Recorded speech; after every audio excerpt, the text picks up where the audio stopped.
जय राधा माधव जय कुंज बिहारी।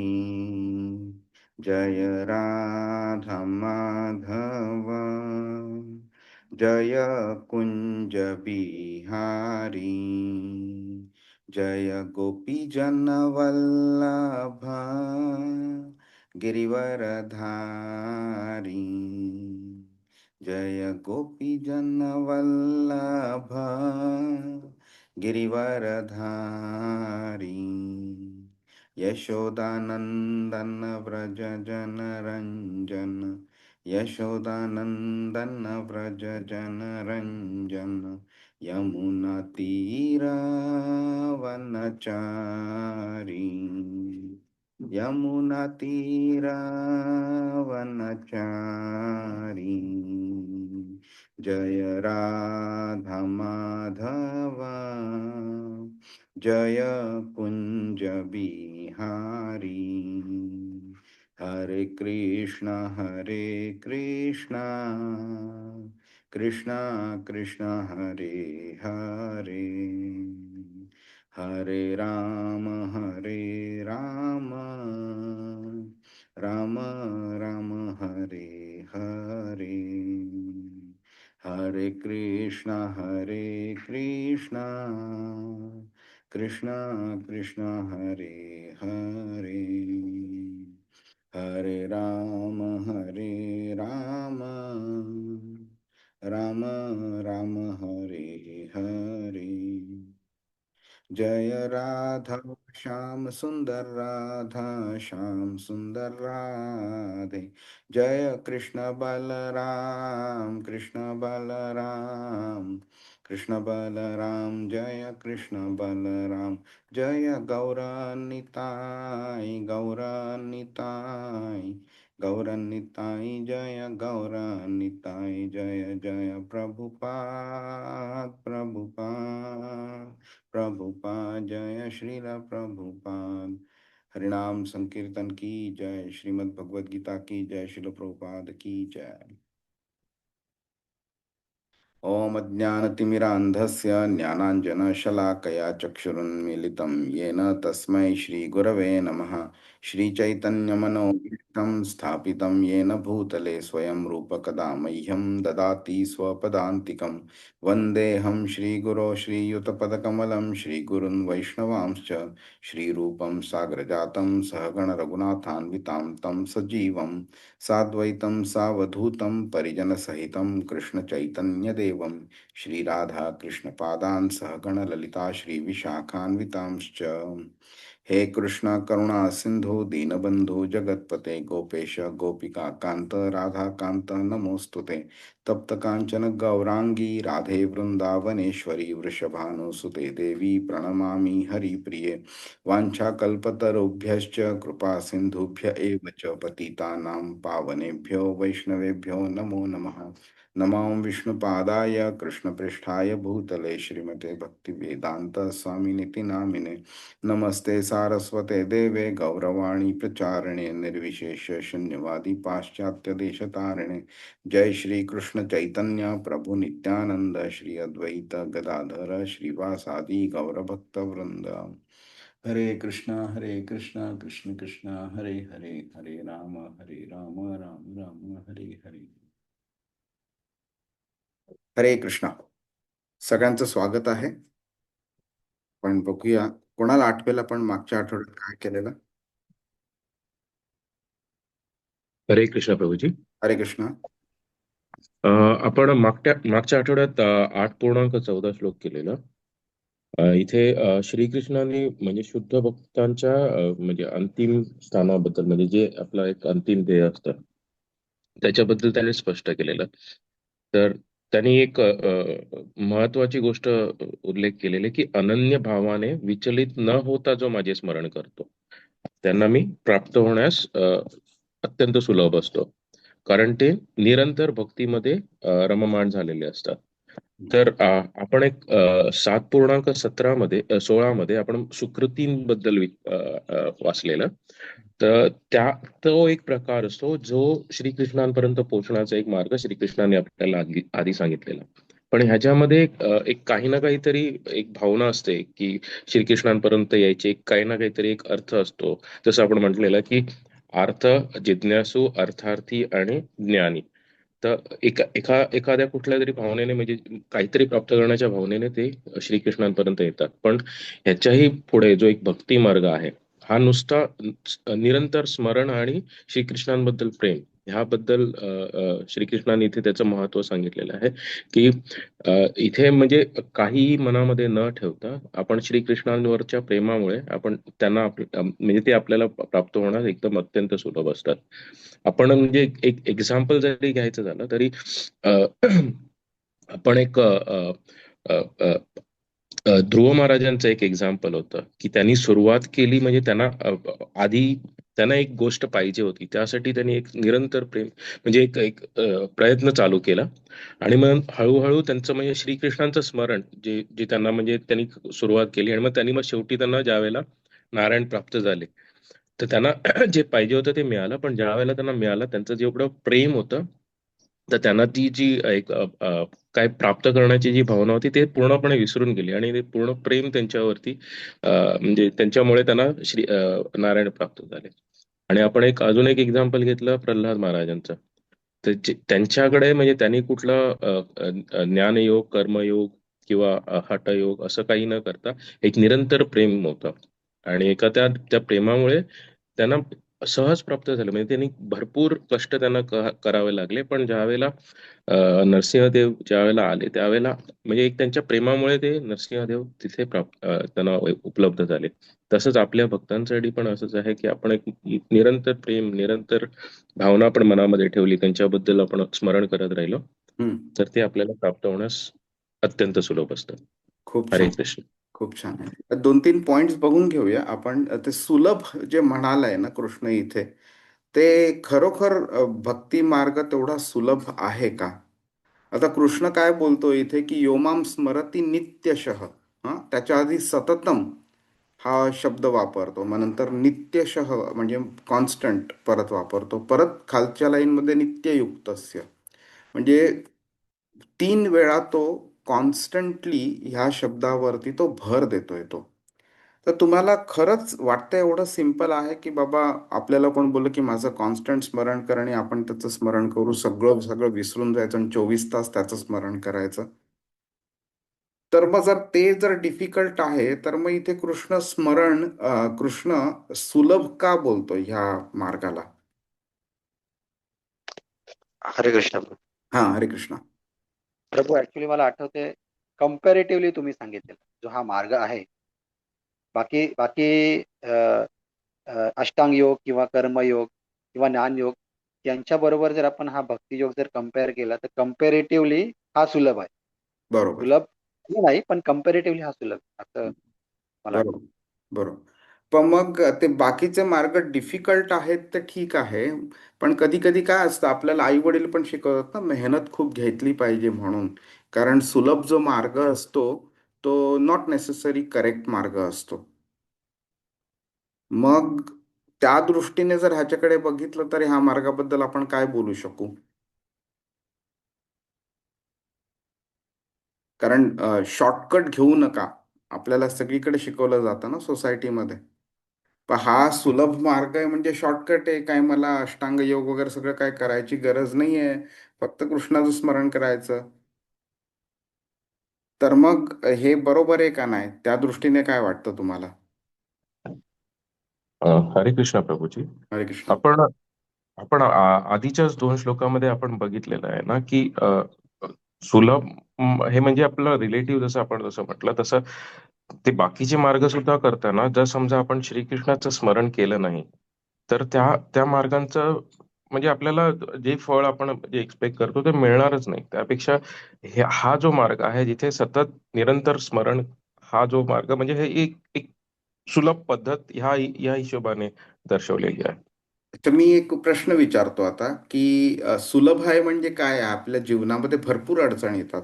घरात डिफिकल्टी असतात, financial difficulty असतात, जॉबमध्ये डिफिकल्टी असतात. मग सुलभ म्हणजे काय? ह्या डिफिकल्टीज येणार नाहीत का काय? काय होईल मग?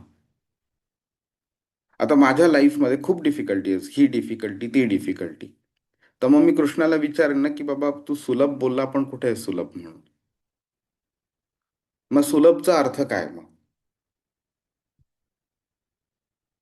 तर आपण काल ते मागच्या आठवड्यात आपण बघून घेतलं की सुलभ ह्याचा अर्थ हा नाही की ते डिफिकल्टीज येणार नाहीत. आपल्याला कर्माची फळं आहेत तिथं तो देणारच देणार, पण त्याबरोबर तो अशा रीतीने देतो ज्याच्यामुळे आपल्या भक्तीमध्ये वाढ होते. हां, इतर जे लोक असतात, जे भक्त नसतात कृष्णाची, त्याच्याबरोबर कृष्णाचं behaviour at a transaction level असतं. तू चांगलं काम केलं, हे घे चांगलं फळ. तू वाईट काम केलं, हे घे वाईट फळ. झालं, खतम. ओके, कृष्ण काय करतो आपल्या आयुष्यामध्ये, आपल्या स्वभावामध्ये, आपल्या जे पूर्वीचे जे दोष आहेत ते काय काय आहेत त्याचं ॲनालिसिस करतो आणि ते बघतो की भक्तीच्या मार्गावरती हे असले कोणते जे दोष आहेत, कोणते कुकर्म केलेले आहेत किंवा सुकर्म केलेली आहेत ज्याच्यामुळे आपल्या भक्तीच्या मार्गावरती अडथळे निर्माण होत आहेत. तर ते अडथळे निर्माण करण्याचं काम तो करतो ह्या कर्मांच्या द्वारे.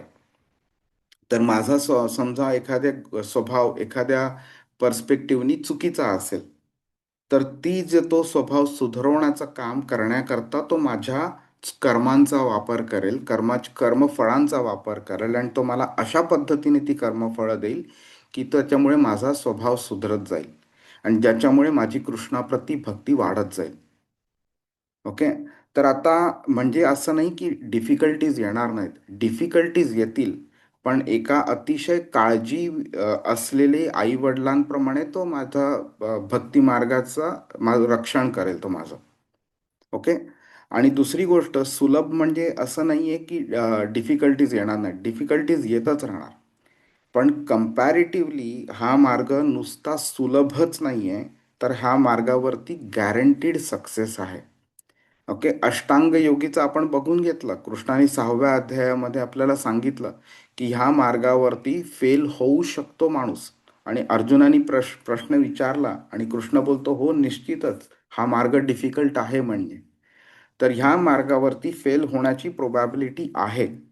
पण आपल्याला दुसऱ्या अध्यायाच्या 40व्या श्लोकामध्ये कृष्णाने सांगितले नेहाभिक्रमनाशो अस्ति प्रत्यवायो न विद्यते स्वल्पमप्यस्य धर्मस्य त्रायते महतो भयात. मी तुमचं प्रोटेक्शन करतो तुमच्या सगळ्यात ग्रेटेस्ट डेंजरपासनं. आणि आपण 9व्या अध्यायाच्या ह्या श्लोकात शिकू पण, जेव्हा कृष्ण बोलतो अर्जुनाला कौंतेय प्रतिजानही नमे भक्त प्रणश्यती, माझ्या भक्ताचा प्रोटेक्शन मी करतो, माझ्या भक्ताचा कधी नाश होऊ शकत नाही म्हणून. तर इकडे कृष्ण गॅरंटी देतोय या मार्गावरती सक्सेसच्या, आणि तिकडे गॅरंटी नाही आहे त्या दुसऱ्या मार्गांवरती. तर हा खूप मोठा डिफरन्स आहे आणि हा डिफरन्स कळणं अतिशय आवश्यक आहे. तेव्हाच आपल्याला कळून येईल की जे अ, बऱ्याच लोकांना एक गैरसमज असतो, ज्यांनी खरोखर स्वतः भगवद्गीता इधर वाचली तरी नाहीये किंवा वाचली आहे पण नीट गुरुकडनं त्यांना समजली नाहीये. त्या लोकांना वाटतं की भगवद्गीतामध्ये फक्त एकच शिकवण आहे, कर्म करा, फळाची चिंता करू नका, बस. पण नाही. आपण हे मागे पण बोललेलो आहोत. दुसऱ्या अध्यायाच्या 47व्या श्लोकामध्ये कर्मण्यवाधिकार असते. ह्या श्लोकामध्ये कृष्णाने तो संदेश दिलेला आहे. आणि नंतर तिसऱ्या अध्यायात किंवा 5व्या अध्यायात तो ह्याबद्दल थोडं बोलतो सुद्धा. पण 6व्या अध्यायाच्या 47व्या म्हणजे 6व्या अध्यायाच्या शेवटच्या श्लोकामध्ये कृष्ण, ते टर्निंग पॉइंट आहे. कृष्ण पूर्णपणे सगळ्या ह्या मार्गांना डायव्हर्ट करतो भक्ती मार्गावरती. आणि तिकडे तो सांगतो की माझा भक्त सगळ्यात टॉपमोस्ट आहे म्हणून. तिकडे तो भक्तियोग शिकवायला चालू करतो. आणि तुम्ही बघितलं असेल 7व्या अध्यायाच्या पहिल्या श्लोकापासून जेव्हा त्यांनी भक्तियोग शिकवायला चालू केलाय, त्यावेळी तो हे बोलला नाही की फक्त कर्म करा, माझ्या फळाची चिंता नका करू. तर त्यांनी हे उच्चारलंच नाहीये कुठे 7व्या अध्यायापासून पुढे. तर सांगायचा मुद्दा हा की भगवद्गीताची सगळ्यात मोठी टॉपमोस्ट जी शिकवण आहे ती भक्ती योगाबद्दल आहे, ती कर्मयोग नाही आहे. तुम्ही बऱ्याच लोकांनी बी आर चोप्रांचं महाभारत बघितलं असेल टी व्हीवरती, खूप पॉप्युलर सिरियल होती, खूप छान दाखवलेलं. पण त्याच्यामध्ये काही टेक्निकल मिस्टेक्स होत्या. ज्यापैकी एक मिस्टेक होती की म्हणजे भगवद्गीता जी शिकवली गेलेली, तर the worst of the representations of Bhagavad Gita was done by B R Chopra's Mahabharat. ज्या म्हणजे भगवद्गीतेला फक्त एक कर्माची फिलॉसॉफी म्हणून ग्रंथ सांगितलेला आहे त्यांनी, पण ते नाही आहे.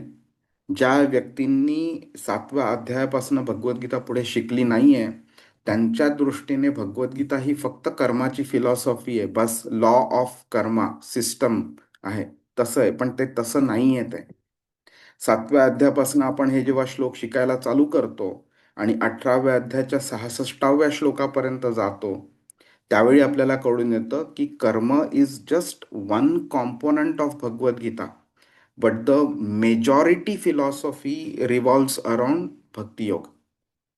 आणि म्हणून 18व्या अध्यायाच्या 64व्या श्लोकामध्ये कृष्ण अर्जुनाला सांगतो. आपण आता टॉपिक निघालाय म्हणून हा जरा बघून घेऊया एका मिनिटात हा श्लोक. हम्म. तू माझा अतिशय प्रिय सखा असल्यामुळे मी तुला सर्व ज्ञानामधील अत्याधिक गुह्यतर असे परमश्रेष्ठ वचन सांगतो.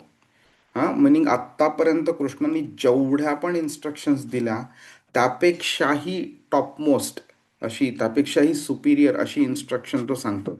आणि परमश्रेष्ठ, असंही नाहीये की बाबा सेकंडरी लेवल टर्शरी लेवल आहे वगैरे. परमश्रेष्ठ हे तुझ्या हितार्थ आहे आणि म्हणून ते माझ्याकडून ऐक.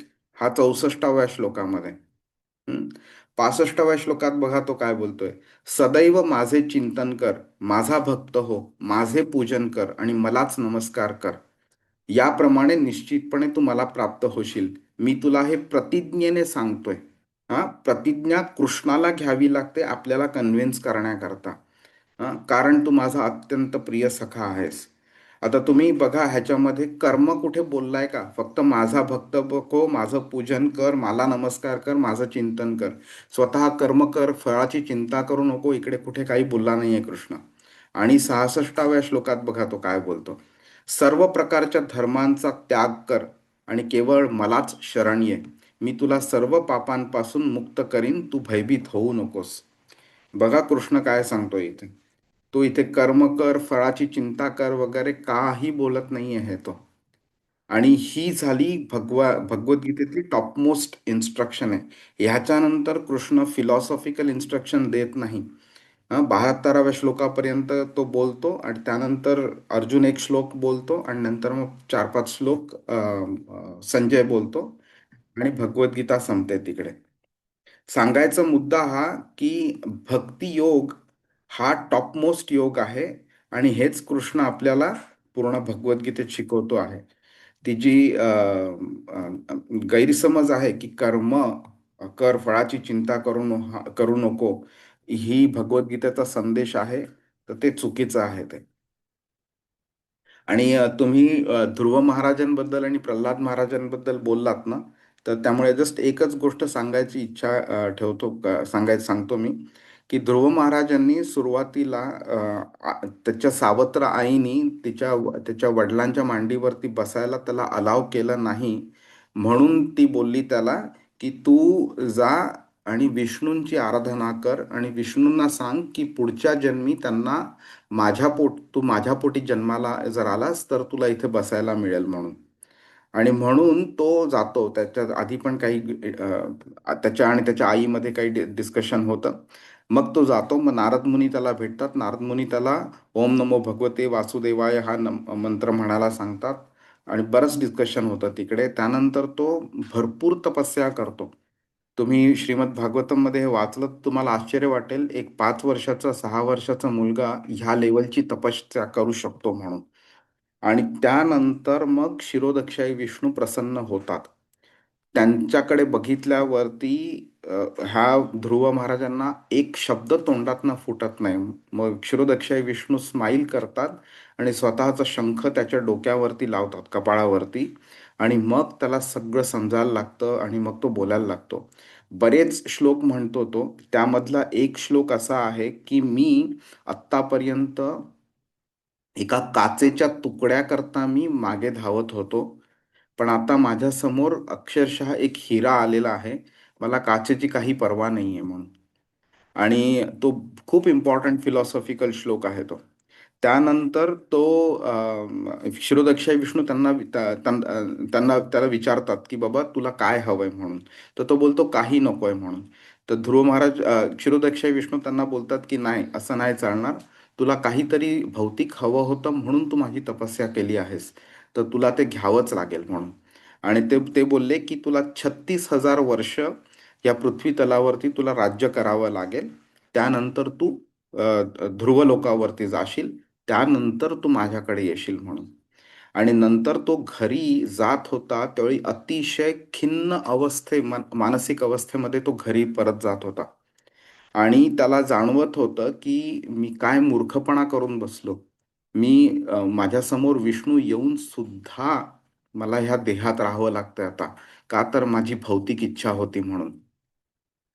तर त्यामुळे कृष्ण कॉन्स्टंटली भक्तियोग करा, भक्तियोग करा म्हणून उपदेश देतोय, का तर तुम्ही भौतिक गोष्ट कोणती मागितली तर तुम्हाला परत देह घ्यावा लागेल. आणि त्या देहानंतर काही अशी गॅरंटी नाही की तुम्ही परत भक्ती कराल कृष्णाची. तुम्ही भौतिक गोष्टीमध्ये अडकून अजूनही तुम्ही खालच्या लेवलला जाऊ शकाल. हरे कृष्ण. कोणाला काही प्रश्न आहे? नाही? तर ठीक आहे. आपण 15वा श्लोक बघूया. तुम्ही सगळे अनम्यूट करून बोलू शकता. भगवद्गीता 8वा अध्याय 15वा श्लोक. मामुपेत्य पुनर्जन्म दुःखालयम् अशाश्वतम् नाप्नुवन्ति महात्मानः संसिद्धिं परमां गतः. अनुवाद कोण वाचते? हरे कृष्ण प्रभूजी. हरे कृष्ण. म- माझी प्राप्ती केल्यावर भक्तियोगी महात्मे जन या दुःखपूर्ण तात्पुरत्या जगात कधीच परतून येत नाहीत, कारण त्यांना परमसिद्धी प्राप्त झालेली असते. हरे कृष्ण. हरे कृष्ण. आता ह्या श्लोकामधनं कृष्णानी फायनल त्याचा डिसिजन दिलेला आहे परम गतीबद्दल. ओके. आणि त्या प्रोसेसबद्दल. तर ही आता अर्जुनाचा प्रश्न काय होता की अ, जे नियत आत्मभी आहेत ते प्रयाणकाले म्हणजे मृत्यूसमयी तुझी कशी आठवण करू शकतात आणि तुझ्यापर्यंत कसे कसे पोहोचू शकतात, हा अर्जुनाचा प्रश्न होता. तर त्या प्रश्नाला कृष्णाने वेगळ्या वेगळ्या अँगल्समधनं उत्तर दिलेलं आहे. अजूनही अँगल्स त्याचे संपलेले नाही आहेत. अजूनही 3-4 अँगल्स अजूनही बाकी आहेत. हं. पण आता त्यांनी शिक्कामोर्तब केलेला आहे. आता त्यांनी सांगितलं आहे की भक्ती, माझं स्मरण, माझी भक्ती फक्त तेवढंच एकच प्रोसेस आहे ज्याच्यामुळे लोक माझ्याकडे येऊ शकतात आणि ह्या संसारामधनं ते बाहेर पडू शकतात आणि परत न येण्याच्या दृष्टीने. परमाम गता. आधीच्या श्लोकामध्ये सुद्धा परमाम गतीम असे शब्द वापरलेले, इकडे पण तेच वापरतोय तो. तिकडे मग अशा लोकांना कृष्ण काय बोलतोय? महात्मा या शब्दांनी त्यांचा गौरव करतोय. तर आपण महात्मा ह्या शब्दाचा अर्थ बघूया आणि अशा लोकांची वैशिष्ट्य काय आहेत ती पण बघूया. हं. आपण परमगती काय आहे ती पण बघितली आहे आधीच्या श्लोकांमध्ये, त्यामुळे इथे मी रिपीट नाही करणार. पण इकडे ना 2-3 शब्द आपल्याला स्पेसिफिकली शिकायला पाहिजेत. पहिली गोष्ट म्हणजे माम उपेत्य. ओके. तर उपेत्य म्हणजे माझ्यापर्यंत पोहोचल्यावरती, आणि माझं म्हणजे माम उपेत्य असं. हा. तर नंतर काय बोलतोय कृष्ण? दुःखालयम आणि अशाश्वतम. ओके. तर आपण ह्या शब्दांचा पण अर्थ बघून घेऊया. तर मी एका क्लासमध्ये ह्या श्लोकाबद्दल बोलत होतो, म्हणजे भगवद्गीता चाललेलं. त्यावेळी एका व्यक्तीने विचार केला की समजा ह्या जगामध्ये जे काही होतंय, त्या जे होते त्याला मी जर काय प्रॉब्लेम असं समजलोच नाही, तर मला इकडनं परत जायची गरज काय आहे म्हणून. तर कृष्णा इकडे बोलतोय की हे जग जे आहे हे दुःखालय आहे. आपण बोलतो ना देवालय वगैरे. तर आलय म्हणजे काय? राहण्याची जागा. कोण राहतंय तिथे? तर देवालय म्हणजे देव राहतो तिथे. तसंच कृष्णाने ह्या जगाला, भौतिक जगाला दुःखालय असं अ, सांगितलंय, संबोधलंय त्यांनी. म्हणजे काय, ह्या आलय, ह्या राहण्याच्या जागी फक्त कोण राहतंय? तर दुःख राहतंय. कृष्णाने अजिबात कोणत्याही प्रकारे असं हिंट नाही दिली आपल्याला की अमुक एका क्वांटिटीमध्ये तुम्हाला सुख मिळेल म्हणून. 99% दुःखालय, 1% सुखालय, आनंदालय, असं काही बोललेला नाहीये तो. 100% दुःखालय आहे इकडे. ठीक आहे. आणि काय, अशाश्वतम. म्हणजेच काय, तर तुम्ही एखाद्या गोष्ट तुम्हाला वाटलं की बाबा हा आता ही मला मिळाली आणि मी सुखी झालोय, तर तो आनंद अशाश्वत आहे, थोड्या काळ राहील तुमच्याकरता, नंतर परत ते दुःखामध्ये त्याचं परिवर्तन होणार आहे त्याचं. तर आपण ह्या गोष्टी जरा आज बघून घेऊया. जरा तसा वेळ कमी आहे त्यामुळे मी जरा भरभर सांगतो. तर कृष्णा परमाम गतः म्हणजे काय, तर कृष्णाचं सान्निध्य मिळणं, कृष्णाची प्राप्ती होणं. ठीक आहे. तर कृष्णाचं स्वतःचं जे धाम आहे गोलोक वृंदावन, हे ह्या धामी परत जायला मिळणं. आणि हे कसं करता येतं? तर कॉन्स्टंटली कृष्णाची भक्ती केल्यावरती. ठीक आहे.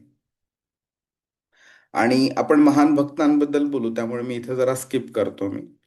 तर परम गंतव्य स्थान म्हणजे श्रीकृष्णाचं सर्वोच्च धाम. ओके. तर कृष्णाच्या धामी म्हणजे आपण बघितलंय ना, हे भौतिक जग आहे, भौतिक जगाच्या पलीकडे ब्रह्मज्योती आहे, ब्रह्मज्योतीच्या पलीकडे आध्यात्मिक जगत आहे. त्याच्यामध्ये सुद्धा भरपूर प्लॅनेट्स आहेत. आपल्याला कधी वेळ मिळाला तर आपण बघू त्याबद्दल. तर त्याच्यामध्ये त्याच्यावरती भरपूर वरती वैकुंठ आहेत.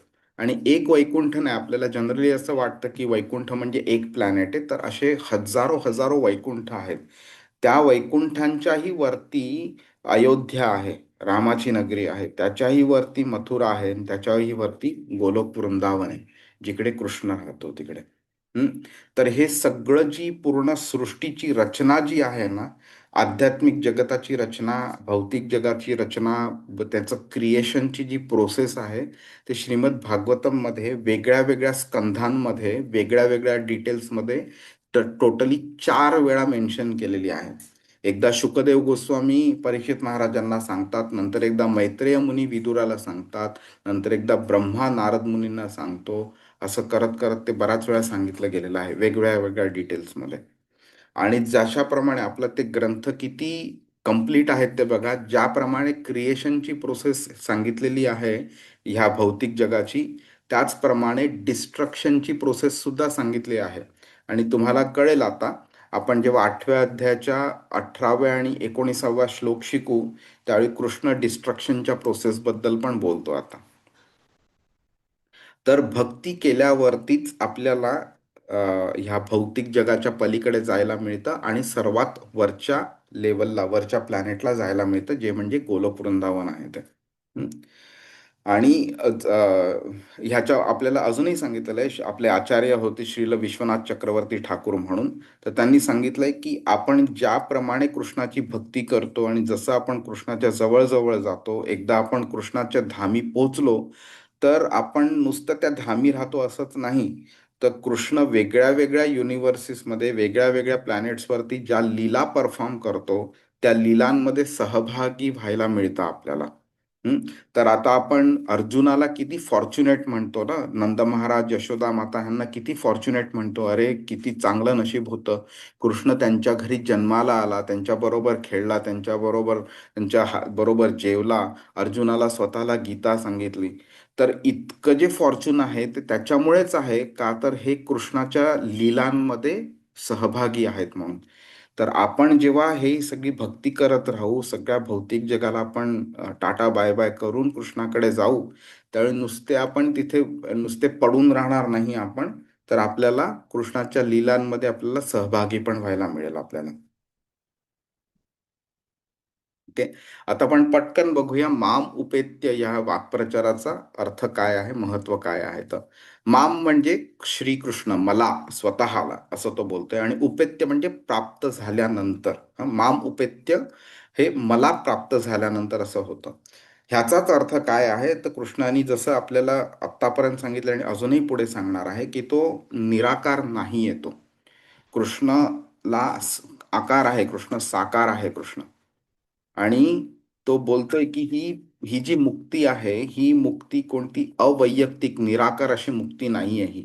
ही कृष्णांच्या वैयक्तिक सान्निध्यामध्ये आपल्याला पोहोचवते ही. हम्म. तर त्याच्या कम्पॅरिझनमध्ये आता तुम्ही बघा की जेव्हा आपण अशी छोटी छोटी लक्ष्य ठेवतो की मला हा चांगला जॉब मिळावा किंवा मला इतकी सॅलरी मिळावी, माझं हे घर मिळावं, ह्या व्यक्तीशी लग्न व्हावं, पैसा मिळावा वगैरे, ह्या सगळ्या ही जी लक्ष ठेवतो ना व्यक्ती आणि ज्याच्याकरता तो कधी कधी वाईट कर्म करतो, कधी कधी तो पुण्य कर्म पण करायला जातो. तर हे जे प्रकार आहेत ह्यांचं जे लक्ष जे आहे ते लक्षच अतिशय क्षुद्र आहे. त्यामुळे व्यक्ती जी असते ना ती गोंधळून जाते. त्याला कळत नाही की बाबा मी भौतिक जगाचा पाठपुरावा करू, भौतिक जगातल्या म्हणजे अक्षरशः क्षणभंगूर आनंदाचा पाठलाग करू, का मी भक्तीकडे जाऊ म्हणून. त्यामुळे तो गोंधळ जो निर्माण झालेला असतो ना तो नाहीसा करण्यासाठी, नष्ट करण्यासाठी कृष्ण बोलतो इकडे माम उपेत्य. म्हणजे की जी तुम्हाला भौतिक जगावरती जो आनंद दिसतोय जो खरा आनंद नाहीये, त्याच्या कंपॅरिझनमध्ये स्वर्गामध्ये मिळणारी सुख अजूनही चांगली आहेत. पण कृष्ण बोलतोय की ही जी स्वर्गाची सुख आहेत ही तुम्हाला अक्षरशः टेम्पररी आहेत. ते थोड्या दिवस तुम्हाला आनंद मिळेल, त्यानंतर परत तुम्हाला पृथ्वी तलावरती यावं लागणार आहे. जसं 9व्या अध्यायाच्या 21व्या श्लोकात कृष्ण बोललाय, क्षिणे पुण्ये मर्त्य लोकम विशंती. एकदा का तुमचं पुण्य संपलं तर मग तुम्हाला स्वर्गातनं अक्षरशः लाथ मारून बाहेर काढतात तिकडे आणि परत तुम्हाला पृथ्वी तलावरती जाऊन जन्म घ्यावा लागतो आणि परत जन्म मृत्यूच्या चक्रात अडकावं लागतं. त्यामुळे स्वर्गातलं जे सुख आहे हे आनंद डेफिनेटली आहे तिकडे. आणि तो आनंद पृथ्वी तलाच्या आनंदापेक्षा चांगला आहे.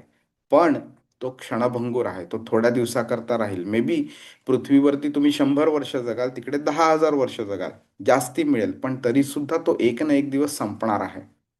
पण म्हणून इकडे कृष्ण काय बोलतोय की माझं धाम जे आहे हे कधी नष्ट होत नाही आणि त्यामुळे त्या धामात मिळणारा आनंद कधी नष्ट होत नाही.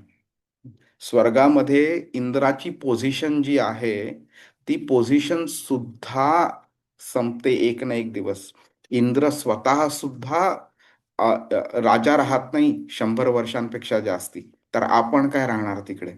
आणि स्वर्गातला इंद्र तर दूरची गोष्ट, संपूर्ण स्वर्गाचं सुद्धा डिस्ट्रक्शन होतं आणि परत रिक्रिएशन होतं त्याचं. त्यामुळे कृष्ण बोलतोय की भौतिक जगामधली कोणतीही अवस्था असली, अगदी ब्रह्मलोकावरती मिळणारा जो आनंद जरी असला तरी सुद्धा तो नश्वर आहे, तरी सुद्धा तो अशाश्वत आहे आणि हे सगळं दुःखांनी भरलेलं आहे. ज्याला आपण आनंद समजतो तो खरा आनंद नाहीच येतो. त्यामुळे कृष्ण सांगतोय की जर आकांक्षा ठेवायची असेल तर मला प्राप्त करण्याची आकांक्षा ठेवा. हं. त्यामुळे इथे कृष्ण बोलतोय की एकदा का तुम्ही मला प्राप्त केलं तर तुम्हाला पुनर्जन्म भोगावा लागत नाही. त्यामुळे बऱ्याच लोकांना वाटतं की अरे आपल्याला जन्म मिळाला तर किती मस्त, अशा अशा अशा व्यक्तीच्या घरी जन्म मिळाला. बऱ्याच लोकांना असं वाटतं की बाबा अंबानीचा मुलगा किती सुखी आहे, किंवा बिल गेट्सकडे केवढा पैसा आहे, आता इलॉन मस्ककडे केवढा पैसा आहे, केवढा सुखी आहे. काही नाही, ते त्यांच्या कर्मांची फळं त्यांना मिळतात. त्यांची कर्म जरा जास्ती चांगली होती त्यामुळे त्यांना जास्ती पैसा मिळाला, जास्ती आनंद मिळतोय. पण एक ना एक दिवस ते स्वतः त्या आत्म्याला ते शरीर सोडावं लागणार आहे आणि त्या शरीराबरोबर संपूर्ण पैसा आणि सगळं काही नष्ट होणार आहे त्याचं. तर हे पुनर्जन्म जो आहे हे कधीही आनंदाचं होत नाही. हं. आनंद ह्यातनं कधीही मिळत नाही. जो काही मिळतो तो अक्षरशः क्षणिक असतो आणि तो एक आपल्याला असं वाटतं तो आनंद आहे. पण तो खरा आनंद नाहीये. खरा आनंद भक्तीमध्ये आहे. खरा आनंद कृष्ण प्राप्तीमध्ये आहे. त्यामुळेच तुम्ही अक्षरशः बघाल ना, की मोक्ष हा जो शब्द आहे त्याला अजून एक दुसरा शब्द आहे म्हणजे तो मुक्ती हा शब्द आहे. मुक्ती म्हणजे काय की फ्रीडम. तर फ्रीडम म्हणजे काय की एखादी व्यक्ती जेलमध्ये अडकलेली आहे, ती जेव्हा जेलच्या बाहेर येते त्यावेळी त्याला फ्री झाला म्हणतात. त्यामुळे त्याला फ्रीडम मिळालं असं म्हणतात. म्हणजे काय, तर तो आधी कुठून तरी बांधला गेलेला, त्याला डांबून ठेवलेलं कुठेतरी, त्यानंतर त्याला फ्रीडम मिळालेलं आहे. म्हणजेच काय, तर ही जी दुर्गा माता जी आहे ती ह्या दुर्ग म्हणजे एक किल्ला जो आहे त्याच्यामध्ये आपल्याला डांबून ठेवलेला आहे. ह्या किल्ल्यामध्ये जेव्हा आपण अशी कार्य करू की ज्यामुळे ह्या किल्ल्याच्या बाहेर, दुर्गाच्या बाहेर आपल्याला जायला मिळेल, त्यावेळी आपल्याला मुक्ती मिळाली असं म्हणता येईल. म्हणजेच काय, तर हे आहे एक प्रिझन हाऊस आहे. आपल्याला ह्याच्यातनं आनंद मिळावा म्हणून इकडे ठेवलंच नाहीये इकडे. असं कधी तुम्ही ऐकलेलं आहे का की एखाद्या व्यक्तीनी चोऱ्या केल्या, मारामारी केली, खून केले वगैरे, आणि त्याला आनंद मिळावा म्हणून त्याला जेलमध्ये टाकलंय? तर जेलमध्ये जेव्हा जावं लागतं ते कधीही त्या क्रिमिनलला आनंद मिळावा म्हणून टाकलं जात नाही. ते त्याला तिथे शिकवण मिळावी, त्याचं चरित्र बदलावं म्हणून टाकलं जातं तिकडे. आपल्याला सुद्धा इकडे ह्या किल्ल्यामध्ये, दुर्गात ठेवलेलं आहे. ते आपल्याला आनंद मिळण्याकरता ठेवलेलं नाहीच आहे इकडे. आपल्याला इथे अक्कल यावी, भक्ती करावी आणि कृष्णाकडे परत जावं, म्हणजे पुनर्जन्म लागणार नाही, आपल्याला मिळणार नाही. ह्याच्याकरता आपल्याला इथे टाकलेलं आहे इकडे. त्यामुळे जे भक्त आहेत, जे ही शिकवण समजतात आणि त्याप्रमाणे ते वागतात, कृष्णाची भक्ती करतात, अशा भक्तांना कृष्ण महात्मा म्हणून संबोधतो. हं? आणि ते का महात्मे, तर हे जी क्षणिक फळं असतात त्यांच्यावर ते आकर्षित होत नाहीत ते, आणि ते फक्त एकनिष्ठ होऊन कृष्णाची उपासना करतात आणि परमसिद्धी, परमाम गतः, ओके, त्याची प्राप्ती करतात ते. आणि म्हणून त्यांना कृष्णाचा सहवास जो आहे तो बाकीच्या कोणत्याही क्षणभंगूर आनंदापेक्षा तो जास्ती वाटतो तो. त्यामुळे ते कृष्णाची एकनिष्ठ अशी भक्ती करतात ते. ठीक आहे. तर आता आपल्याला प्रश्न येऊ शकतो की श्रीकृष्णाची प्राप्ती करणं जास्त इम्पॉर्टंट आहे की श्रीकृष्णाच्या धामाची प्राप्ती करणं जास्त इम्पॉर्टंट आहे? तर आपण समजलं पाहिजे की श्रीकृष्णाच्या धामाला इम्पॉर्टन्स त्या कारणाकरता आहे का, तर श्रीकृष्ण तिकडे आहे. तर जेव्हा कृष्ण बोलतो की माझ्या धामी तुम्ही परत या, तर असं नाही तो बोलते की मी आणि माझं धाम वेगळं आहे म्हणून. श्रीकृष्ण आणि श्रीकृष्णाचं धाम आयडेंटिकल आहे. त्याच्यामध्ये काहीही डिफरन्स नाही आहे, आणि म्हणून त्याला ॲब्सोल्यूट ट्रुथ म्हटलं जातं त्याला. त्याच्यामध्ये काही डिफरन्सिएशन करत नाही आपण. तर कृष्ण बोलतो की, म्हणजे त्यामुळे भक्तांना कसं होतं की श्रीकृष्णा तू कुठेही असलास तरी मी तुझ्याकडे येणार आहे.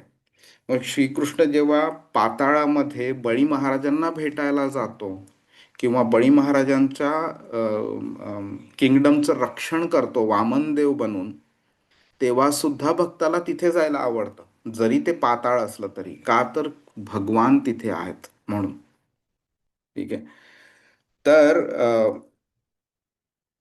श्रीकृष्णाचं स्वतःचं धाम वैकुंठ किंवा गोलोक वृंदावन म्हणजेच परमाम गतिम आहे. ओके. आणि तिथे गेल्यावरती आपल्याला श्रीकृष्णाच्या नित्य सेवेमध्ये, आपल्याला प्रेममयी सेवेमध्ये आपल्याला गुंतता येतं त्याच्यामध्ये. ओके. तर कृष्णाने ह्या धामाचं वर्णन केलेलं आहे दोन श्लोकांमध्ये. त्यापैकी एक श्लोक मी इथे लिहिलेला आहे.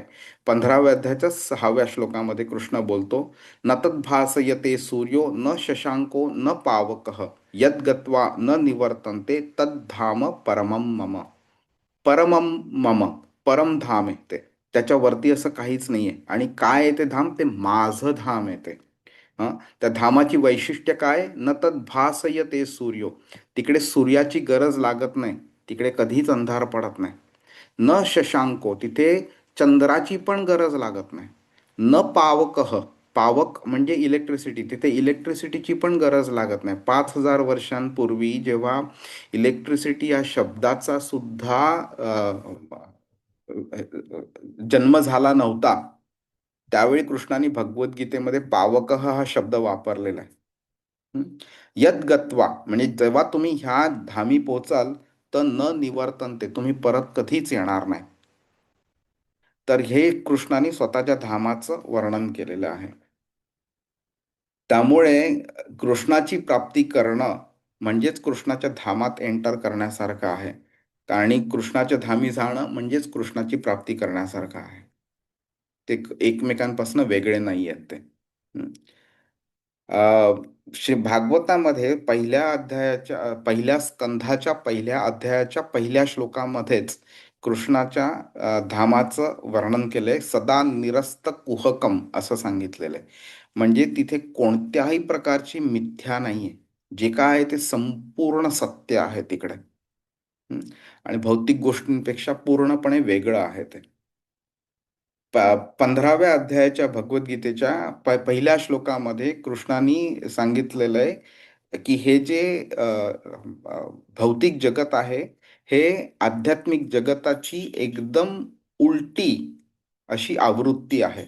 आणि त्याचा अर्थ आपण कसा बघू शकतो, जेव्हा आपण एका नदीवरच्या तीरावरती उभे उभे असतो, त्यावेळी एक झाड जे आपल्याला नदीच्या पात्रावरती दिसतं, ते झाड आपल्याला उलट दिसतं. तर कृष्णाने सांगितले की भौतिक जगत म्हणजे आध्यात्मिक जगताची एक उलट अशी आवृत्ती आहे म्हणून. तर आपल्याला कळू शकतं की ह्या भौतिक जगामध्ये ज्या काही चुकीच्या गोष्टी दिसत आहेत, ते गोष्ट चूक आहे, कारण ते आलंय ते आध्यात्मिक जगतामध्ये, पण खालती येता येता ते सरळचं उलट झालेलं आहे ते. ब्रह्मसंहितेमध्ये ब्रह्मा जेव्हा कृष्णाच्या धामाचं वर्णन करतो, तो काय बोलतो बघा. गोलोक नामनी निज धामनी तलेच तस्य देवी महेश हरिधाम असु तेषु तेषु. गोलोक म्हणजे श्रीकृष्णाचे स्वतःचे धाम सर्व आध्यात्मिक आणि भौतिक लोकांपेक्षा श्रेष्ठ आहे. लोक म्हणजे पीपल नाही, इकडे लोक म्हणजे प्लॅनेट्स. आपण बोलतो ना भूलोक, स्वर्गलोक वगैरे, त्या प्रकारचं ते लोक, तो शब्द आहे इकडे. हे जे आहे कृष्ण, ते हे जे धाम आहे ते कृष्णाचं धाम आहे, असं तो ब्रह्मसंहितेमध्ये त्याचं वर्णन केलंय. त्यामुळे आपल्याला कळलं पाहिजे की भक्तियोग विशेषतः कृष्णाला आवडतो आणि भक्तियोग कृष्णाच्या रूपावरती केंद्रित करतो. त्यामुळे कृष्णाला जे हवं आहे, आपल्याकडनं अपेक्षित आहे की माझी भक्ती करा. तो कधीच बोलला नाहीये इथे की तुम्ही परमात्म्याची भक्ती, एस्पेशली भक्तियोग चालू झाल्यानंतर तो बोलला नाहीये की तुम्ही परमात्म्याची भक्ती करा किंवा तुम्ही निराकार ब्रह्मज्योतीची भक्ती करा म्हणून. तो बोललाय नाही, माझी भक्ती करा तुम्ही. त्यामुळे भक्तियोग कृष्णाच्या रूपावरती केंद्रित होतो, कृष्णाच्या लीलांवरती केंद्रित होतो, कृष्णाच्या गुणांवरती, कृष्णाच्या नामावरती केंद्रित होतो. ओके. आणि ह्या प्रकारे कृष्णाच्या वरती केंद्रित झाल्यामुळे आपल्याला ह्या सगळ्या दुःखांपासून सुटका मिळू शकते आपल्याला. ठीक आहे. तर आता आपण पटकन बघून घेऊया दुःखालयम अशाश्वतम ह्याचा अर्थ काय आहे ते. ओके. तर दुःखाचे निवासस्थान म्हणजे दुःखालयम आणि अनित्य आहे, त्यामुळे अशाश्वतम. तर आपल्याला असं उलट अर्थ घ्यायची इच्छा निघू शकते की अनित्य आहे ना, म्हणजे दुःख काय परमनंट नाहीये, मग प्रॉब्लेम काय आहे? तर ते दोन्ही वेगळं वेगळे. कृष्णाने ह्या जगाला दुःखाचं आलय बोललंय आणि ह्या जगामधनं मिळणारे जे काही गोष्ट आहे, त्याला दुःख म्हणा किंवा सुख म्हणा, जे काही आहे ते अनित्य आहे. ओके. शरीर आपलं स्वतःच शरीर अनित्य आहे. तर ह्या शरीरातनं आपल्याला जो मिळणारा आनंद आहे किंवा दुःख आहे, ते कसं परमनंट असू शकतं? तर हे जे कृष्णाने सांगितलंय, हे आपल्याला निराश करण्यासाठी सांगितलेलं नाही आहे, पण भौतिक जीवनाचं खरं स्वरूप प्रकट करण्यासाठी सांगितलेलं आहे. ओके. तर बऱ्याच वेळा असे लोक बोलतात, अरे भगवद्गीता काय मृत्यू मृत्यू मृत्यूबद्दल बोलत असते एकसारखं, नुसतं असं निगेटिव्ह दाखवतं ते. पण ते निगेटिव्ह नाही आहे, ते सत्य जे आहे ते तुमच्या समोर आणतंय. तेच सत्य ज्याच्याकडे तुम्ही एक कानाडोळा केलेला, ज्याच्याकडे तुम्हाला बघायची इच्छा नाहीये, त्या सत्याला तुमच्या समोर आणून ठेवते. ओके. तर आपल्याला हे कळलं पाहिजे की व्यक्ती प्रत्येक व्यक्ती किंवा प्रत्येक प्राणी ह्या ज्या पृथ्वी तलावरती आलेली आहे, भौतिक जगात आलेली आहे, त्यांना हे 4 प्रॉब्लेम्स येणारच येणार. जन्म, मृत्यू, जरा आणि व्याधी. हा, जन्म घ्यावाच लागतो आपल्याला, जर का आपली काही पुण्य कर्म किंवा पाप कर्म बाकी असली तर. मृत्यू होणारच जन्म झालाय म्हटल्यावरती. आणि जरा म्हणजे ओल्ड एज, आणि व्याधी म्हणजे डिसीज. हे होणारच होणार आहेत प्रत्येकाला. ठीक आहे. तर त्याच्यामुळे कृष्ण इकडे हे दाखवत नाहीये की तुम्हाला भीती नाही दाखवते ह्याची. हा, आणि त्यामुळे त्याच्या सावलीखाली येण्याकरता तो बोलत नाहीये, पण तो सत्य दाखवतोय आपल्याला की बाबा हे होत आहे म्हणून. तुम्हाला आठवत असेल ते शेख चिल्लीची गोष्ट होती. एका झाडाच्या फांदीवरती बसून एक व्यक्ती ती फांदीच तोडत बसलेली, आणि खाली जात होता एक पंडित, आणि त्या पंडितांनी त्याला सांगितलं, अरे तू काय मूर्ख आहेस का म्हणून, तू फांदी तुटेल असं केल्यामुळे. तर तो बोलतो, हा फांदी कशी तुटेल, एवढी स्ट्रॉंग तर आहे ही म्हणून. आणि तो ती फांदीवरती त्या कुऱ्हाडीने प्रहार करत बसला, आणि एका वेळी ती फांदी तुटली. तर फांदी तुटल्यावरती त्याला हे कळलं नाही की बाबा फांदी का तुटली, पण त्याला हे जाणवलं की अरे तो पंडित म्हणजे चांगला भविष्यवेत्ता आहे, आणि तो त्याच्याकडे गेला आणि स्वतःच्या भविष्याबद्दल विचारायला लागला. तर हा झाला मूर्खपणा. म्हणजे काय, तर इकडे कृष्ण सांगत नाही की पुढे काय होणार आहे, त्याची भीती दाखवत नाही, तो सत्य आपल्या डोळ्यासमोर आणतोय की अमुक एक गोष्ट केली की अमुक एक गोष्ट होते. तुम्ही ती अमुक एक गोष्ट करता आहात किंवा करत चालला आहात इतकी वर्ष, त्यामुळे तुम्हाला तमुक एक गोष्ट मिळणारच मिळणार. जर आपल्याला एखाद्या पोलीसवाल्याने सांगितलं की तू रेड लाईट क्रॉस केलास, सिग्नल क्रॉस केला, तर तुम्हाला शिक्षा होईल म्हणून, तर तो काही प्रोफेसी सांगत नाही येतो. तो तुम्हाला एखाद्या कर्माचं फळ काय असेल ते तो सांगतोय तो. तर इथे कृष्ण पण तेच करतोय की ह्या जगात आता तुम्ही आला आहात, तर तुम्ही सुखाची अपेक्षा ठेवू नका. तुम्हाला ह्या जगातामध्ये फक्त दुःखच मिळणार आहे. तर तिकडे तो हे नाही सांगत आहे की तुम्हाला निगेटिव्ह माइंडसेट बनवत नाही येतो तुमचा, पण तो तुम्हाला सत्य प्रदर्शन करतोय तिकडे. आणि आपल्याला हेही समजायला पाहिजे की आत्मा जो आहे तो आत्मा सच्चित आणि आनंदाचं प्रतीक आहे ते. ओके. त्यामुळे ह्या शरीराचा आणि ह्या आत्म्याशी अक्षरशः टेम्पररी संबंध आहे जन्मापासून मृत्यूपर्यंत. That's all. त्यामुळे ह्या शरीरालाच सगळं संपूर्ण काही असं समजणं ही आपली चूक झाली, आपण त्याला तसं समजतोय म्हणून. त्यामुळे दुःख हे सार्वत्रिक आहे हे समजणं पण आवश्यक बनतं आपल्याला. आणि हे असं नाही आहे की मी आहे ह्या शरीरात आलोय त्यामुळे मी आनंदात आहे, पण तो दुसरी व्यक्ती दुसऱ्या शरीरात आहे ती दुःखी आहे असं नाही आहे. एखाद्या व्यक्तीला हातपाय नसेल किंवा डोळा नसेल, कान नसेल, किंवा तो एका प्राण्याच्या शरीरात आहे त्यामुळे तो दुःखी आहे. पण मी इथे इलॉन मस्कच्या शरीरात आहे, किंवा मी इलॉन मस्क किंवा बिल गेट्स किंवा अंबानीच्या मुलाच्या शरीरात आहे त्यामुळे मी सुखी आहे, हे असं नाही आहे ते. आपण साधी छोटं एक गोष्ट बघूया की कृष्ण आता भगवद्गीता ज्या व्यक्तीला सांगतोय अर्जुनाला, तो अर्जुन म्हणजे राजा होता. हं. त्याला धनाची कमी नव्हती किंवा सुखसोयींची कमी नव्हती, तरी सुद्धा अर्जुनाला तो सांगतोय तो. तर त्यामुळे आपल्याला समजलं पाहिजे की भौतिक दुःख जे आहे हे परिस्थितीजन्य नाही आहे, की एकाला आहे दुसऱ्याला नाही असं नाही आहे. ती सार्वत्रिक आहे. हा, संपत्ती आहे ह्यामुळे थोडं दुःख आपलं लपू शकतं, पण जे जन्म मृत्यू आणि जरा आणि व्याधी, ते जे दुःख आहे ते प्रत्येक शरीराला मिळणार आहे ते. त्यामुळे सांगायचं मेन पॉइंट इकडे काय असतो इकडे, की अ, म्हणजे आपण ह्या अँगलनी बघू की प्राचीन काळी शरीर आणि आत्म्यामधला फरक लोकांना जास्ती चांगला माहिती होता, कारण त्यांची आध्यात्मिक नॉलेज जास्ती चांगलं होतं. ठीक आहे. पण आता ही समज कमी झालेली आहे, त्यामुळे काय होतं की कॉन्स्टंटली लोकांना भौतिक दुःख आणि अनित्य असं जे सुख आहे त्याची आठवण वारंवार करून द्यावी लागते. त्यामुळे श्रीकृष्ण अशा शब्दांद्वारे आपल्याला एक सत्याचं प्रकाशन करतायत इकडे, की आपल्याला समजवत आहेत की बाबा ह्याच्यातनं तुला कोणत्याही प्रकारचं सुख मिळणार नाही, फक्त दुःखाचं आलय आहे इकडे. त्यामुळे ह्याला आपण निराशावाद म्हणू नाही शकत, पण हा वास्तव आहे, हे वास्तव आहे हे. हं. हे समजणं आवश्यक आहे, तरच आपल्याला कळेल आपल्याला की आपण कोणत्या मार्गावरती आपण चाललं पाहिजे, आणि पहिलं पाऊल आपण व्यवस्थित उचलू आपण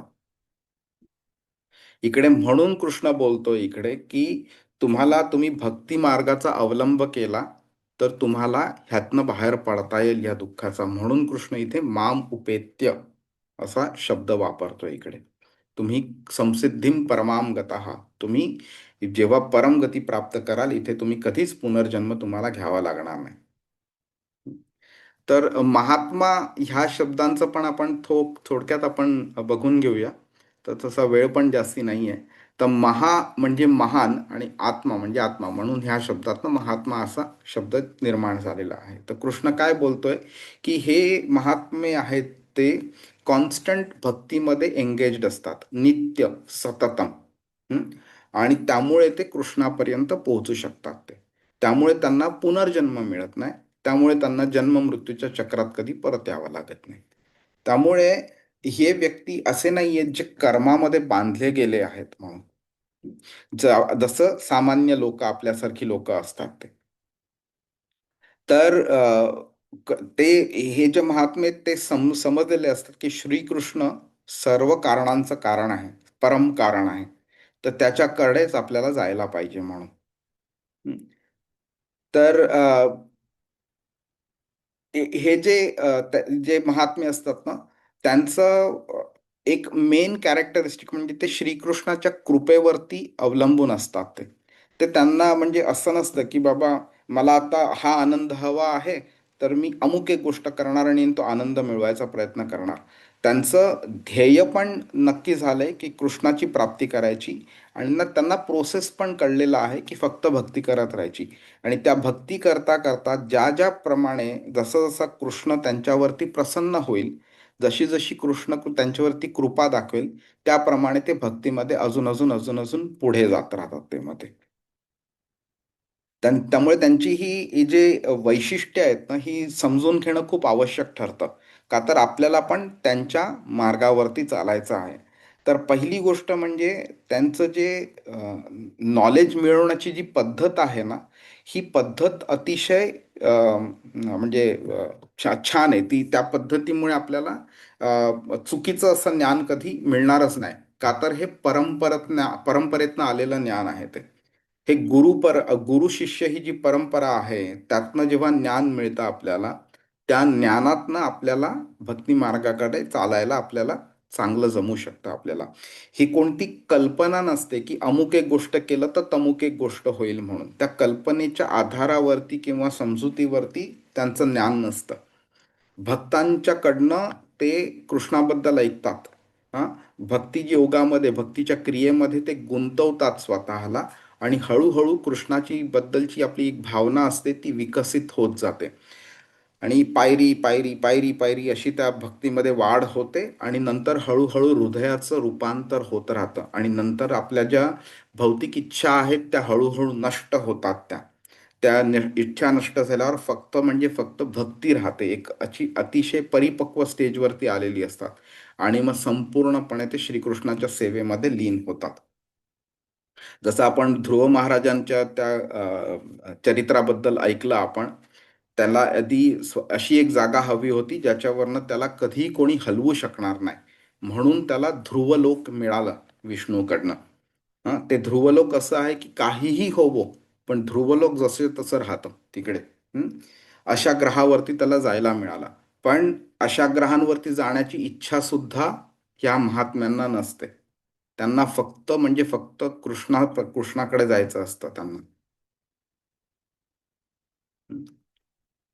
आता मी हे जरा स्किप करतो मी, कारण आपण ह्याच गोष्टींबद्दल आपण 17, 18, 19, नाही सॉरी 20, 21, 22 मध्ये आपण ह्याबद्दल बोलणार आहोत. तर फक्त अगदी संक्षिप्त रूपात बघू की हे जे परम गंतव्य स्थान आहे ना, कृष्णाने बोलले संसिद्धीम परमाम गता, तर हे परम गंतव्य स्थान आहे. हे असं जग आहे की ह्यातनं आपल्याला कधी परत यावं लागत नाही, आणि हे कधी नष्ट पण होत नाही. जसं कृष्णाने 8व्या अध्यायाच्या 20व्या श्लोकात सांगितलेलं आहे, अव्यक्तोक्षर इत्युक्त तमाहु परमाम गतीम यम प्राप्य न निवर्तन्ते. कृष्ण बोललाय. तर सांगायचं म्हणजे असं आहे की आपण कॉन्स्टंटली, तुम्ही बघितलं असेल एखादं असं भांड जर का तुम्ही घेतलं, त्याच्यामध्ये जर का पाणी घेतलं किंवा काही अशी डाळ वगैरे घातली, आणि तुम्ही ते भांड असं कॉन्स्टंटली हलवत राहिला, तर वरची डाळ मध्यावरती, मध्यावरची डाळ वरती, खालती, अशी ती कॉन्स्टंटली होत राहते, राईट. पण कोणती झाकण बंद केल्यामुळे कोणत्याही ती जी डाळचा जो दाणा आहे तो बाहेर पडू शकत नाही त्या बाटलीच्या बाहेर. बरोबर. तर हे आपलं जन्म सुद्धा असंच आहे ते. जर का आपल्याला भक्ती आपण केली नाही तर आपण त्या बाटलीमध्ये कॉन्स्टंटली फिरत राहू दाण्याप्रमाणे. आपण कधीच त्याच्या बाहेर पडू शकणार नाही. फक्त काय होईल, आपली लोकेशन चेंज होईल. मध्यवर्ती असो तर खालती जाऊ किंवा वरती जाऊ, वरती असलो तर मध्यवर्ती येऊ किंवा खालती येऊ, किंवा हे असं चक्र चालत राहील. पण त्या बाटलीतला बाहेर त्या दाणा जसा पडू शकत नाही तसं आपणही पडू शकत नाही. तर ते पडता यावं म्हणून, ह्या दुर्गाच्या बाहेर जाता यावं म्हणून भक्ती करणं आवश्यक आहे. हं? आणि मग ते जेव्हा सुरुवातीचं ध्येय ठेवून आपण प्रयत्न करतो, नंतर आपल्याला कळतं की ध्येय पण हा नसला पाहिजे की मुक्ती मिळणं हा ध्येय नसला पाहिजे. ध्येय असं असलं पाहिजे की कृष्णाची प्राप्ती व्हावी. बस बाकी काही नको. मग ती मुक्ती असो नसो, पाताळात जावं लागो किंवा पृथ्वी तलावर जावं लागो, किंवा बळी महाराजां जसं इंद्राला मदत करण्याकरता वामनदेव आलेले, तसे आपण पण तिकडेही जाऊ शकू आणि तिकडे पण आपल्याला कृष्णाचा सहवास मिळेल. ओके. तर 6व्या अध्यायामध्ये ना 22व्या श्लोकामध्ये कृष्ण बोलतो, यम लब्ध्वा चापरम लाभम मन्यते नाधिकम ततः. अ, तो अष्टांग योगाच्या अनुषंगाने कृष्ण हा श्लोक बोललेला.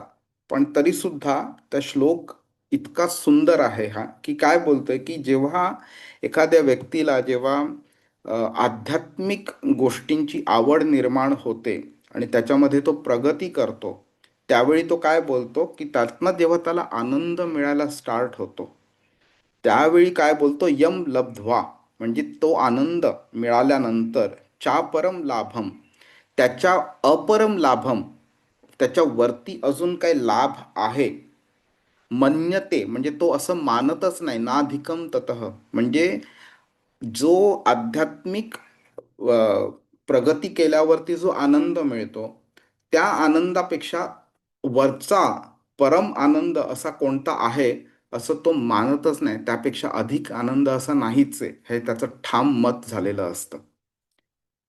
त्यामुळे काय होतं, त्यामुळे तो जास्ती त्या कॉन्फिडेंटली त्या मार्गावरती चालू शकतो.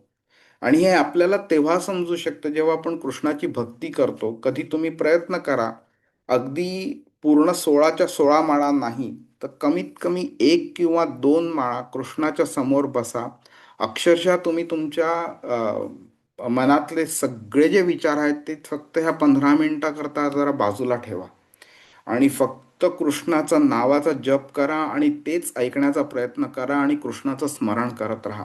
अशी जेव्हा तुम्ही 15 मिनिटं तुम्ही स्पेंड कराल ना, जेव्हा तुमच्यामध्ये मनामध्ये भौतिक एकही विचार येणार नाही, तर त्यावेळी जो तुम्हाला सॅटिस्फॅक्शन आणि आनंद मिळेल ना, त्या आनंदाला तुम्ही बाकीच्या तुमच्या सगळ्या भौतिक आनंदांबरोबर कम्पेअर करा आणि मग तुम्हाला कळेल की हा आनंद किती श्रेष्ठ आहे आणि बाकीचे आनंद किती निकृष्ट आहेत म्हणून. त्यावेळी मग ह्या कॉन्फिडन्स निर्माण झाल्यावरती आपण कृष्णाकडे अजून छानपणे आपण आनंदाने कृष्णाकडे धावू शकू आपण. आणि मग परमामगतः प्राप्त करायला काही जास्ती आपल्याला कष्ट पडत नाहीत आपल्याला. ठीक आहे, मी आता इथेच थांबवतो. कोणाला काही प्रश्न आहे? प्रभू, एक प्रश्न होता. हा. ऍक्च्युली महाभारत, तुम्ही तो उल्लेख केला, त्याच्यामुळे महाभारत संपल्यानंतर हनुमान अ, श्रीकृष्णाची भेट होती, म्हणजे तो रथावरून असं बघितलं तुम्ही, ते चोपरा त्यांचं तुम्ही सांगितलं महाभारत. तर त्याच्यामध्ये असं दिसतं की हनुमान बोलतात की मला श्रीरामाचं रूप हवंय, हम्म. आणि ती इच्छा असते. हम्म. त्यांच्या समोर श्रीकृष्ण उभे असतात. हम्म. तर हम्म. तर त्यांना तरी श्रीराम आवडतो, म्हणजे श्रीकृष्ण समोर उभे असून सुद्धा ते हम्म. बोलतात ना, श्रीराम पाहिजे, मला श्रीराम बघायचा आहे. आणि आता ते सर्व गुणी आणि सर्व ज्ञानी आहेत. पण त्याच्यात काहीही चुकीचं नाही आहे. त्याच्यात काहीही चुकीचं नाही. श्रीराम आणि श्रीकृष्ण हे वेगळे नाही आहेत. टेक्निकली जर आपण बघायला गेलो तर त्याच्यामध्ये मायनरचा डिफरन्स आहे. पण Shriram is 100% perfect, perfect God आहे. He is Shrikrishna only. काही डिफरन्स नाही आहे त्याच्यामध्ये. आपल्याला काय होतं, दोन व्यक्ती समोर आल्यामुळे आपल्याला वाटतं की दोन व्यक्ती वेगळे आहेत, पण ते दोन्ही एकच आहेत ते. श्रीराम आणि श्रीकृष्ण एकच आहेत. त्यामुळे श्रीराम, श्रीकृष्ण, श्री विष्णू किंवा त्यांचे कोणतेही अवतार त्यामध्ये काही डिफरन्स नाही आहे. ते संपूर्ण अवतार आहेत. काय असतं की ते काय एक्झिबिट करतायत दॅट मॅटर्स. तर श्रीकृष्णाने 64च्या 64 कला त्यांनी एक्झिबिट केल्या, संपूर्णच्या संपूर्ण क्वालिटीज. श्रीरामांनी काही क्वालिटीज कमी एक्झिबिट केल्या. असं नाही की त्यांच्याकडे क्वालिटीज नव्हत्या, पण एक्झिबिट केल्या नाही त्यांनी. श्री विष्णू 60 क्वालिटीज एक्झिबिट करतात, 4 क्वालिटीज नाही करत एक्झिबिट. नंतर महादेव काही अजून क्वालिटीज कमी एक्झिबिट करतात. ब्रह्मा काही अजून कमी क्वालिटीज एक्झिबिट करतात. पण असं नाही की हे सगळे वेगळे आहेत. ब्रह्मा सुद्धा एका प्रकारे त्यांना म्हणजे ते भरी जीवात्माचं ते रोल परफॉर्म करतायत, पण ते पण कृष्णाकडनंच आलेले आहेत ते. पण गंमत काय आहे की श्रीराम आणि श्रीकृष्ण हे वेगळे नाही आहेत. आपण जर का हायरार्की ऑफ क्रिएशन वगैरे जर बघायला लागलो तर श्रीकृष्णांपासनं बलराम, बलरामपासनं चतुर्व्यूह, संकर्षण, अनिरुद्ध, प्रद्युम्न आणि वासुदेव, नंतर त्या संकर्षणापासनं नारायण, नारायणापासनं दुसरं चतुर्व्यूह, आपल्याला हे सगळं वेगळं वाटत राहतं. पण तसं बघितलं तर ब्रह्मानी कसं सांगितलेलं आहे की एका मेणबत्तीतनं दुसरी मेणबत्ती प्रज्वलित केली, तर तसं बघितलं तर सगळ्या मेणबत्त्या सेम दिसतात. पण त्याच्यात सुद्धा एक ओरिजिनल मेणबत्ती असते, ती म्हणजे श्रीकृष्ण. पण एका दृष्टीने बघितलं तर सगळ्या मेणबत्त्या सेम आहेत. त्यामुळे हनुमान ज्ञानी आहेत म्हणूनच त्यांनी रामाचं रूप बघायला त्यांनी सांगितलं. त्यामुळे त्यांना माहिती आहे की श्रीकृष्ण कोणी वेगळे नाही आहेत. त्यांना तर ते रूप तर दाखवलंच. त्यानंतर जेव्हा श्रीकृष्ण चैतन्य महाप्रभू म्हणून कलियुगात आलेले ना, त्यावेळी सुद्धा जेव्हा ते अवतार संपत होते, त्यावेळी सुद्धा हनुमान म्हणजे पूर्ण चैतन्य लीलामधनं आपल्याला दिसून येतं, हनुमान एक मुरारी गुप्ता नावाच्या व्यक्तीचं रूप घेतलेलं त्यांनी. ओके, ते हनुमानच होते. त्यावेळी चैतन्य महाप्रभू त्यांना जाऊन शिकवायचे तिथे, तू नाही, तू रामाचं नाव नको घेऊ, तू कृष्णाचं नाव घे, तू कृष्णाचं नाव घे म्हणून. तर तर चैतन्य महाप्रभू त्यांची परीक्षा घेत होते. तर एक पर्टिक्युलर रात्र त्यांनी भरपूर प्रयत्न केला रामाच्या ऐवजी श्रीकृष्णाचं नाव घेण्याचं. आणि दुसऱ्या दिवशी सकाळी मुरारी गुप्ता चैतन्य महाप्रभूंकडे येऊन बोलले की मी खूप प्रयत्न केला, पण जरी तोंडावरती कृष्णाचं नाव होतं तरी मनात माझ्या रामच होता म्हणून. तर ते हसले. तर ते बोलले, अरे वेड्या, मी तुझी परीक्षा बघत होतो. तू रामाचं नाव घे, कृष्णाचं नाव घे, दोन्ही सेम आहे म्हणून. तू तू कंटिन्यू कर. आणि त्या मुरारी गुप्तांना चैतन्य महाप्रभू जेव्हा अवतार संपत होते त्यावेळी त्यांनी परत रामाचं रूप त्यांना दाखवलं त्यांना तिकडे. तर हे काहीही चुकीचं नाही, परफेक्ट आहे ते एकदम. अरे खूपच. हरे कृष्ण. अजून कोणाला काही प्रश्न आहे? नाही? ठीक आहे. परत मी जरा रिक्वेस्ट करीन सगळ्यांना की आताची ही जी श्लोक आहेत ना, अगदी 13व्या श्लोकापासून चालू झालेले, हे कमीत कमी 22व्या श्लोकापर्यंत तुम्ही एकही क्लास बुडवू नका. तुमच्या काहीही पर्सनल एंगेजमेंट्स असतील तर ह्या एका तासापुरत्या थोड्या त्याला मॉडिफाय करा जरा. ठीक आहे. आणि हे अतिशय इम्पॉर्टंट आहेत आणि भक्तीचा पाया जो आहे ना, फाउंडेशन स्ट्रॉंग करण्याकरता हे श्लोक खूप इम्पॉर्टंट आहेत. बरं, ठीक आहे. तर आपण भेटूया मग सर्व पुढच्या प्रणाम. हा प्रांताजी बोला. प्रभूजी आवाज येतोय आता माझा? आता येतोय, हो. हरे कृष्णा. प्रभूजी मला एक विचारायचं होतं, म्हणजे विठ्ठलजींचं पण नाव सेम आहे का? म्हणजे कृष्ण आणि राम यांच्याबरोबर सेम आहे की हो हो, त्यामध्ये हंड्रेड फरक आहे? पर्सेंट अगदी 100%. विठ्ठल म्हणजेच कृष्ण, कृष्ण म्हणजेच विठ्ठल. आणि ती पूर्ण कथाच आहे ना, एक दिवशी आपण बोलू ती विठ्ठलांचे विठ्ठल अवतरले कसे, ते एकदा आपण बोलू त्याबद्दल. ते श्रीकृष्णच आलेले ते स्वतः. तर ते नाव विठ्ठल आहे, बस एवढंच. हं? आणि असा साधा असा विचार करा ना, आपले इतके सगळे संत झाले, त्यांनी कृष्णाचं ध्यान केलं, पण त्यांनी विठ्ठलाचंच ध्यान केलंय ना त्यांनी. काही डिफरन्स नाही दोघांमध्ये. 100% सेम आहेत ते, परफेक्ट एकदम एक्झॅक्ट सेम आहेत ते. हरे Krishna. Okay okay, thank you so much Prabhuji. Hare Hare Krishna. Krishna, दंडवत प्रणाम. दंडवत प्रणाम. तर भेटूया आपण पुढच्या आठवड्यामध्ये. हरे कृष्णा. Hare Krishna, Krishna